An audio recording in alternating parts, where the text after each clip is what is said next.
नमस्कार। आप देख रहे हैं स्क्रीन पर सीटेट यानी कि सेंट्रल टीचर एलिजिबिलिटी टेस्ट, जिन्हें हम केंद्रीय शिक्षक पात्रता परीक्षा के नाम से जानते हैं, जो कि अभी इस साल आपका 2024 में सीटेट 2024 में 21 जनवरी को रखा गया है। डेट को लेकर काफ़ी ज़्यादा इश्यूज चल रहे हैं। यदि बढ़ना है या नहीं बढ़ना है, ये फाइनल होगा आपके एडमिट कार्ड द्वारा। ओके, लेकिन तब तक के लिए हमें निरंतर कोशिश करते रहना चाहिए। आप सभी को, जैसा कि आप सभी को पता है, कुल प्रश्न आपको 150 अंक 150 और समय आपको 2.5 घंटे का प्राप्त होता है। जहाँ तक बात है सीडीपी की, यानी कि विकास, बाल विकास एवं शिक्षा शास्त्र, ये हम पेपर कर चुके हैं। आज हम करेंगे ईवीएस का। ओके, जैसा कि आप देख चुके हैं थंबनेल में, हम ईवीएस के पेपर को आज सॉल्व करेंगे। पेपर कभी का भी हो, प्रीवियस ईयर ही है। आप ये ना देखिए काफ़ी पहले का है या अभी न्यूनतम है। आपको कोशिश करनी चाहिए कि पूछने का लेवल और प्रश्न क्या है और कितना आपकी समझ इसमें विकसित हो चुकी है अब तक। चलिए पहला पर्यावरण अध्ययन से शुरुआत करते हैं, यानी ईवीएस, जिन्हें हम इन्वायरमेंटल स्टडीज़ के नाम से जानते हैं। सबसे पहला क्वेश्चन आपका 121 से यहाँ पर जो इस क्वेश्चन में दिया गया है, क्या क्वेश्चन में दिया गया है, चलिए इसके अकॉर्डिंग थोड़ा समझा जाए। सबसे पहले क्वेश्चन की बात करें माय फ्रेंड्स, तो सबसे पहला जो 121 क्वेश्चन आपसे कहता है, प्राथमिक स्तर पर निम्नलिखित में से पर्यावरण अध्ययन की सबसे महत्वपूर्ण विधि कौन सी नहीं है, वो आपको बतानी है। ओके, सबसे पहला व्याख्यान विधि नहीं है, दूसरा कहानी विधि नहीं है, तीसरा भ्रमण विधि नहीं है, या चौथा समस्या समाधान विधि नहीं है। तो इनका सही जवाब की ओर बढ़ेंगे। सही जवाब इनमें हो जाएगा आपका ऑप्शन नंबर 3। ओके, क्योंकि ये प्राथमिक स्तर पर भी तो पूछ रहा है ना। ईवीएस प्राथमिक स्तर पर 1 to 5 लेवल के लिए ही तो होता है ना, जिसमें कि 3, 4, 5 में ईवीएस की क्लासेस चलती हैं। चलिए नेक्स्ट क्वेश्चन की ओर बढ़ते हैं। नेक्स्ट क्वेश्चन आपका बोलता है 122, पर्यावरण अध्ययन के अंतर्गत बताइए संग्रहालय भ्रमण का मुख्य उद्देश्य क्या होता है, वो बताना आपको। ओके, तो मुख्य उद्देश्य की बात करें तो मनोरंजन होता है, या फिर सरकारी योजना का निर्वाह होता है, या फिर प्रत्यक्ष अनुभव, या फिर लास्ट में आपका जो चौथा ऑप्शन है पिकनिक मनाना होता है। सही जवाब की ओर आप बढ़ेंगे तो 122 का पर्यावरण अध्ययन के अंतर्गत संग्रहालय भ्रमण का मुख्य उद्देश्य जो होता है वो होता है आपका प्रत्यक्ष अनुभव। क्या होता है? प्रत्यक्ष अनुभव, यानी ऑप्शन नंबर 3 सही होगा। नेक्स्ट क्वेश्चन की ओर आप बढ़ जाइए तो नेक्स्ट क्वेश्चन आपका पूछता है कि सीखने की प्रक्रिया में सृजनात्मकता। ओके, जब किसी चीज़ कार्य को भी हम सीखते हैं तो वो बताइए सृजनात्मकता किस चीज़ को प्रदर्शित कर रहा है आपका। पहला, बच्चों में करके सीखने के प्रति रुचि का विकास करती है। ऑप्शन 2 बोलता है बच्चों की रटने की प्रवृत्ति को मजबूत करती है, या ऑप्शन 3 बच्चों को एक दिशा में सोचने की योग्यता को विकसित करती है, या ऑप्शन 4 पाठ्य पुस्तक पर निर्भरता को बढ़ावा देता है। ओके, तो सबसे पहला क्वेश्चन आप समझ गए होंगे इसमें कि क्या होगा। बच्चे की सीखने की प्रक्रिया जहाँ तक बात आती है, एक तो लर्निंग भी आ रही है, ऊपर से सृजनात्मकता भी आ रही है, क्रिएटिविटी भी पूछ रहा है, तो ऑब्वियसली सबसे बेस्ट ऑप्शन इसका होगा ऑप्शन नंबर 1। ओके, यानी बच्चों में करके सीखने की भावना जहाँ पर हमें आती है, प्लस उनमें प्रति रुचि का विकास भी बोल रहा है। ओके, तो इनसे बेटर ऑप्शन क्या हो सकता है सृजनशील, मतलब कि सृजनात्मकता में, क्योंकि यहाँ पर आपको बच्चों में करके सीखना के प्रति रुचि का विकास करता है। ओके, यानी ऑप्शन 1 के साथ हम चलेंगे। नेक्स्ट क्वेश्चन की ओर बढ़ जाते हैं। 124 क्वेश्चन देखिए क्या कहता है, पर्यावरण अध्ययन शिक्षण में कौन सा एक कारक अभिप्रेरित, ओके मोटिवेशनल से है, अभिप्रेरित शिक्षण का संकेत देता है, वो आपको बताना है।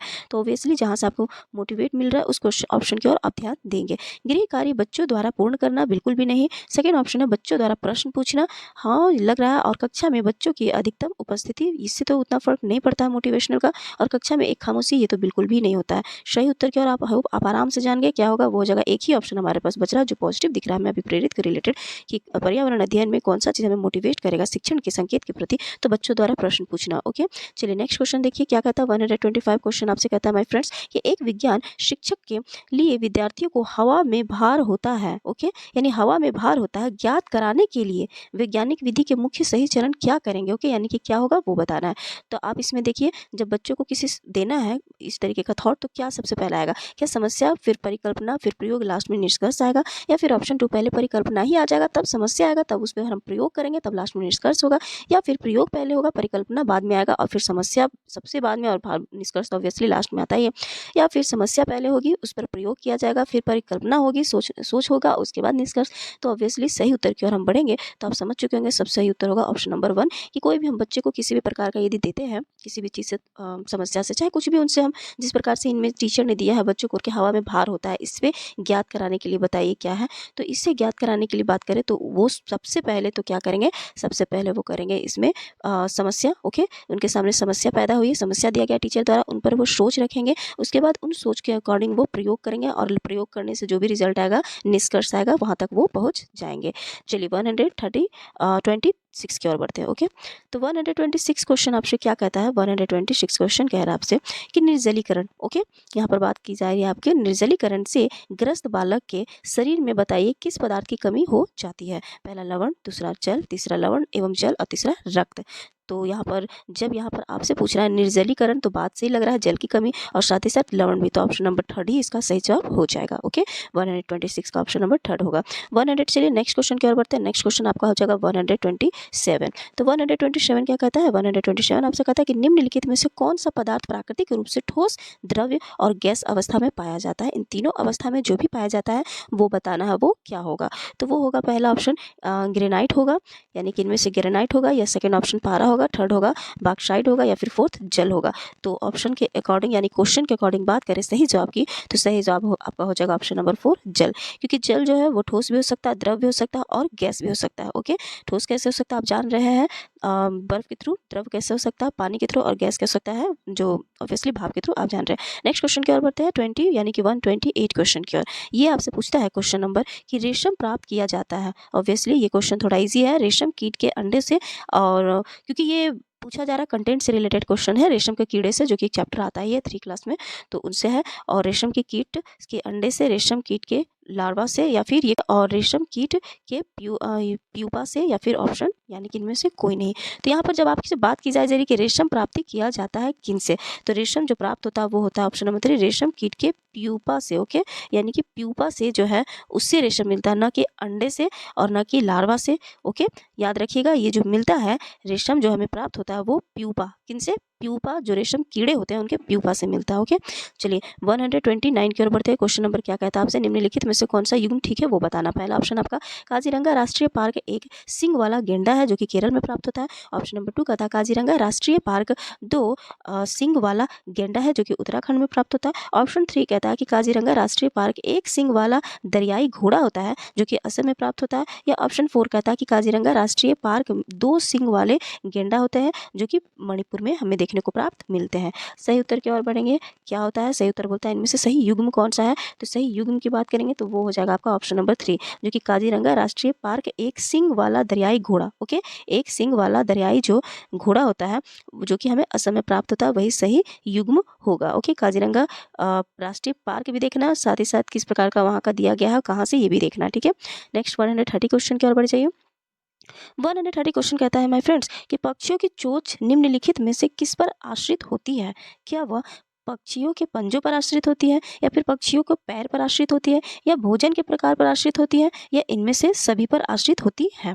तो आपको बताना है कि वो किन पर आश्रित होती है। तो वो होती है भोजन के प्रकार पर। किन पर आश्रित होती है पक्षियों की चोंच? वो होती है भोजन के प्रकार पर। Okay, next question 131। ओके, तो 131 क्वेश्चन क्या कहता है? 131 क्वेश्चन कहता है आपसे कि यहाँ पर खाद्य श्रृंखला के अनुसार मनुष्य निम्नलिखित में से कौन से वर्ग में आता है वो बताना है। ओके, यानी खाद्य श्रृंखला के अकॉर्डिंग मनुष्य का बताना है वर्गीकरण कि वो कौन से वर्ग में आता है।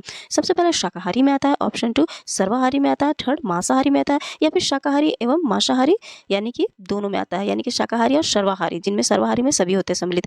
तो यहाँ पर बताना है आपको वो कुछ में आते हैं। तो ऑब्वियसली आप देख के ये समझ गए होंगे कि ये मनुष्य जो है वो शाकाहारी एवं सर्वाहारी वर्ग में आते हैं।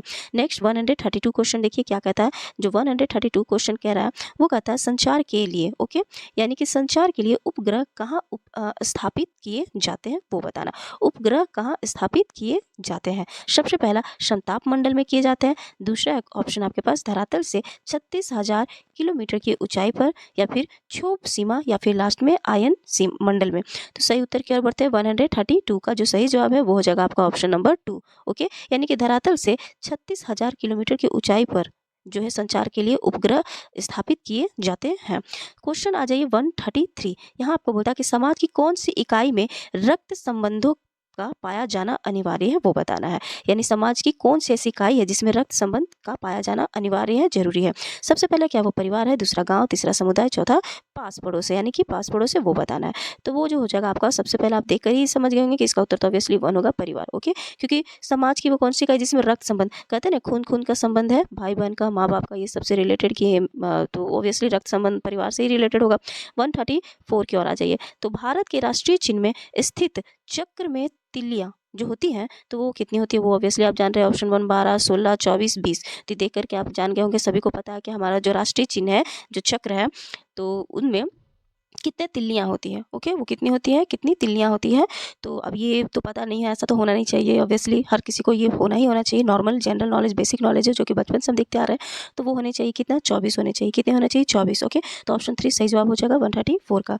नेक्स्ट आ जाइए 135 की ओर। 135 क्या कहता है आपसे, 135 कहता है यहाँ पर कि पौधे में प्रकाश संश्लेषण द्वारा भोजन बनाने की प्रक्रिया में निम्नलिखित में से कौन सी ऊर्जा का प्राथमिक स्रोत होगा, वो बताना। पहला क्या भोजन होगा, दूसरा पौधे का तना होगा, या फिर सूर्य का प्रकाश, या फिर मनुष्य स्वयं होगा। तो जो सही जवाब हो जाएगा 135 का, वो हो जाएगा आपका ऑप्शन नंबर 3, जो सूर्य का प्रकाश होता है वो पौधे के प्रकाश संश्लेषण में, ओके, प्रकाश संश्लेषण द्वारा भोजन बनाने की प्रक्रिया में सबसे ज़्यादा यानी कि ऊर्जा का प्राथमिक स्रोत होता है। नेक्स्ट क्वेश्चन 136 की ओर बढ़ते हैं। 136 आपसे क्या क्वेश्चन कह रहा है माय फ्रेंड्स, एक अच्छे परीक्षण की कौन सी विशेषता नहीं है वो बताना। नेगेटिव क्वेश्चन है, ध्यान रखिएगा। पहला क्वेश्चन मतलब पहला ऑप्शन आपसे कहता है वैधता है, ऑप्शन 2 कहता है विश्वसनीयता है, ऑप्शन 3 कहता है वस्तुनिष्ठता है, या ऑप्शन 4 कहता है उत्तीर्ण करना है। तो यहाँ पर सही जवाब की ओर बढ़ेंगे हम 136 का, तो वो हो जाएगा आपका ऑप्शन नंबर 4, उत्तीर्ण करना है। क्या है, उत्तीर्ण करना ही एक अच्छे परीक्षण की विशेषता नहीं होगी, कि जरूरी नहीं कि सिर्फ पास करने के लिए ही परीक्षण होता है। ओके, तो चलिए नेक्स्ट क्वेश्चन के लिए 137 क्वेश्चन है आपका कि निम्नलिखित में से एक दृश्य श्रव्य सामग्री है। ओके, यानी दृश्य भी पूछ रहा है, श्रव्य सामग्री बताता है, टेप रिकॉर्डर है, रेडियो है, मॉडल है, या फिर भ्रमण है। तो बताइए इनमें से क्या होगा। तो आप थिंकिंग कीजिए कि यहाँ पर पूछता है ऐसा एक दृश्य और श्रव्य सामग्री कौन सा इनमें से होगा। तो यहाँ जो सही जवाब हो जाएगा वो हो जाएगा भ्रमण। ओके, जिन्हें हम देख भी सकते हैं और वहाँ की हलचलों को सुन भी सकते हैं, या वहाँ द्वारा जो भी बताया जाए है वो उन सभी चीज़ों को सुन सकते हैं। ओके, तो मॉडल में से देखा जा सकता है, टेप रिकॉर्डर में सुना जा सकता है, रेडियो में भी सुना जाता है।